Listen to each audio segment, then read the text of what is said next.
Unang-una, no, sa mga ibang DE sa buong Pilipinas, kung ako sa inyo, huwag nyo na akong hintayin na pumunta sa mga distrito ninyo at makakita din ng ganito.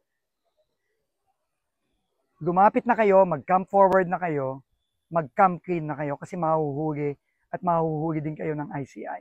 Sa DE, sa mga regional director, magsabi na kayo. Huwag nyo nang hihintayin na umabot pa sa ganito. Lumapit na kayo, umami na kayo, mahuhuli din kayo. At sinasabi ko sa inyo, wala akong pakialam kahit maubos lahat ng DE sa Pilipinas. Kahit maubos lahat ng RD sa Pilipinas.